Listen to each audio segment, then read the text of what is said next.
Right on cue, the lawn lab. Yep. 4 seconds into the video and we're digging holes. Nice, Marty.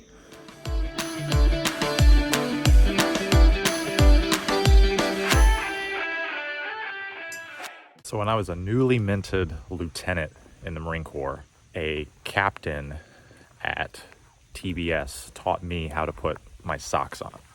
Before you start going, yep, sounds like the Marine Corps, or man, they let anybody in. It wasn't about that.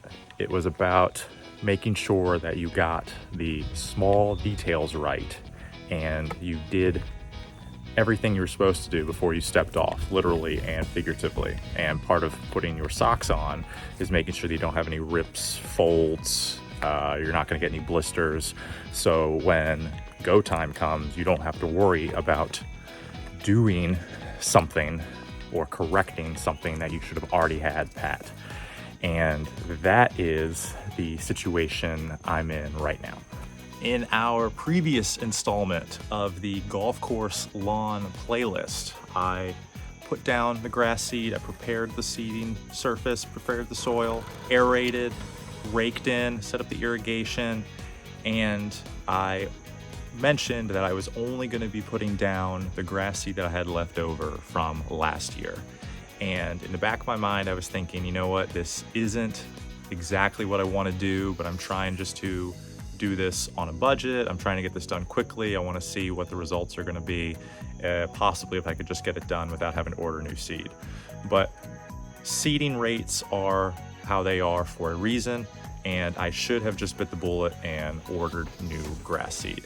The seed I did sow is looking really good. It's baby Kentucky bluegrass is about 3 weeks old, and in the areas that the irrigation has been good and the seeding has been good, everything's been great, so no complaints there. We have gotten very, very little natural rainfall since Labor Day. Past 3 to 4 weeks, it has rained 4 days, and unless you have in-ground irrigation, you're just not going to get the same results hand watering or watering with a sprinkler than you are with a progressive natural rainfall. Behind me, there is a lot of bare area, and that is due to 2 reasons. One, my seeding being lighter in those areas than it should be, and the second, my irrigation not hitting those spots as well as I'd like to.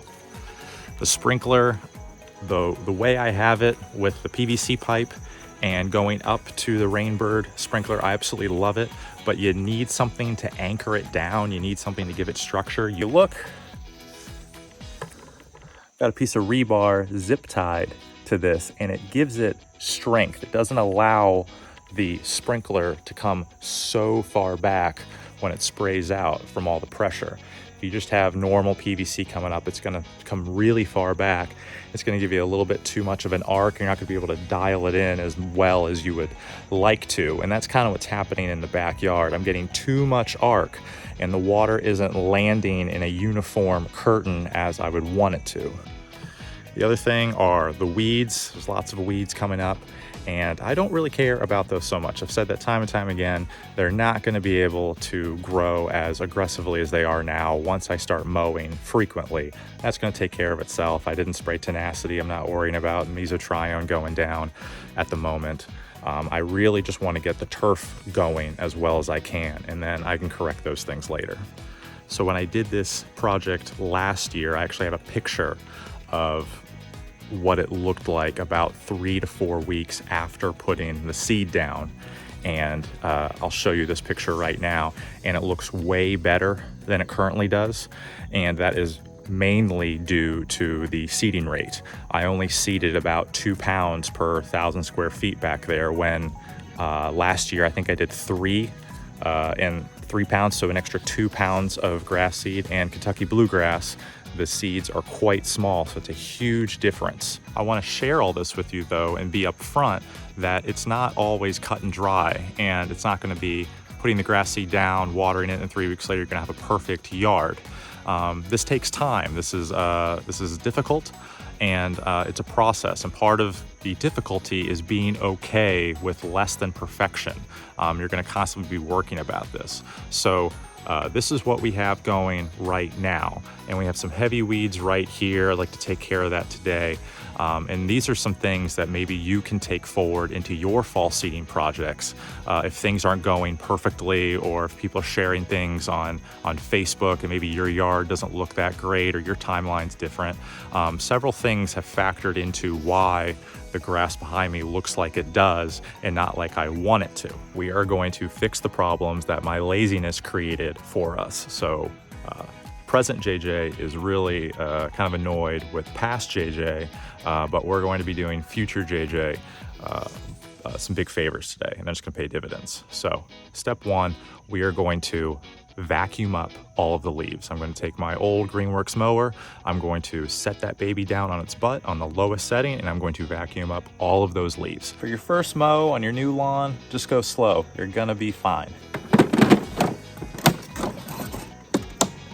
Down to 1, and let's pick up some leaves.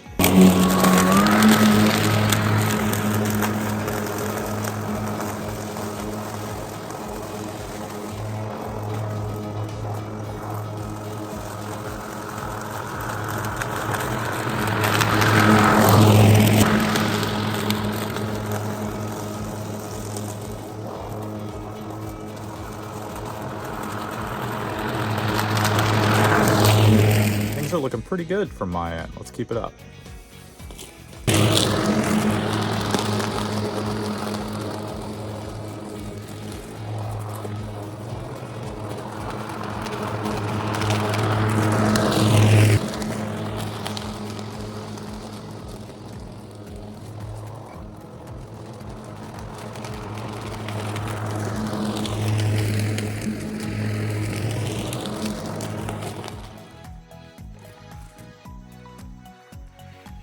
Not bad. Step 2, we are going to be overseeding with the proper rate of Kentucky bluegrass. I bit the bullet and I got more total Eclipse Kentucky bluegrass seed from Twin City Seeds. In my previous video, I think I went down with 2 pounds per 1,000, and we're going to be correcting that. We're going to be putting another 3 pounds of grass seed down over the whole area. So it's going to be another 1.5 pounds, a little bit heavier, a 0.5 pound heavier than initially rated. But we're going to be focusing on the bare spots, and we are going to try to ensure that we get a thick stand of turf, because now I'm 3 weeks later than I want to be. Lastly, we are going to be putting down some nutrients. So behind me, I have a bag of Carbon Pro. This is a really good product I use in my annual maintenance clients' lawns. I use it in the early summer, and I use it as a summer recovery treatment. It has biochar in it to lock in nutrients for later use, as well as aids in moisture management during the hot and dry months here. It also has a compost component, so you're going to get some natural nutrient delivery, as well as some good fungi as well, which will aid in microbe activity in the soil. It's a really good product, and I spread this down heavy. You do like 5 to 10 pounds per 1,000 square feet. You can't really overdo it with this stuff. Last but not least, I'm going to be putting down some nitrogen. I'm going to be using some leftover from my summer feed. I have a 10-0-20 slow release product that I like to use for lawns in the summer. I'm going to be putting that down at a rate of a 1/4 pound of nitrogen per 1,000 square feet. So if 1 pound of product in a 10-0-20 gives you 1/10 pound of nitrogen, that means 2 pounds is going to give you 2/10 pound. That means 2.5 pounds is going to give you that 0.25 pounds of nitrogen. That math was tougher than it should have been. Clearly I was a Marine. All right, let's get started.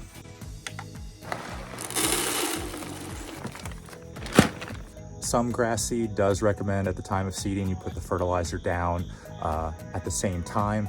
But for the most part, I always recommend to my customers and to friends and family that you fertilize a few weeks after germination. Everything the little seed needs to grow and thrive for the first few weeks, to throw a shoot up and to throw a root down, is already contained in the seed. And then you can supplement that. So a lot of times if you fertilize at the time of seeding, those nutrients are not going to be utilized.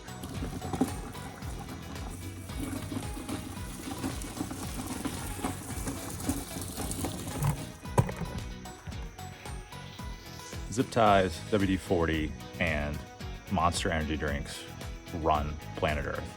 What I'm doing here is attaching this garden stake to the back of this sprinkler, and then when the water kicks on, it'll resist that urge to come back and keep that water flat.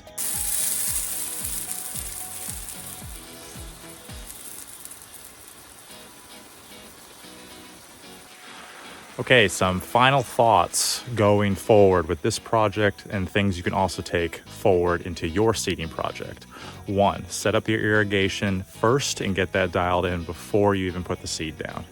2, have a little bit of extra seed in reserve.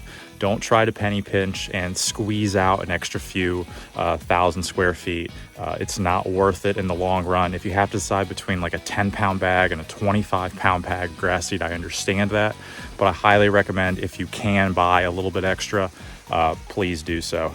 3rd, don't rush it. Don't rush having the first mow. And also don't be afraid to walk on the grass if you need to. If you want to get out and get those leaves out of the way, you can totally do that, but it's also not necessary. And when you want to put a feeding out, like I said, 2 weeks after germination, totally feel free to do that. You do not have to have mowed a few times before you can walk on it. You got to walk on it eventually, and you're going to be worried about it regardless if you're like me. Last but not least, that first mow, do let the grass dry out. Don't water it that day. It's just going to make it easier on you. And in case you do have to do a tight turn, or if you have a ride on or a zero turn, make sure that the grass is definitely dry before getting on and mowing your new lawn. With that said, really excited about showing you guys this project. I'm showing you all of the faults and the issues that I run into. It's not always pretty, but it's looking pretty good. And next time I see you all, I will be putting the first mow down on this new backyard fairway. With that said, I'm JJ, and this is the Lawn Lab.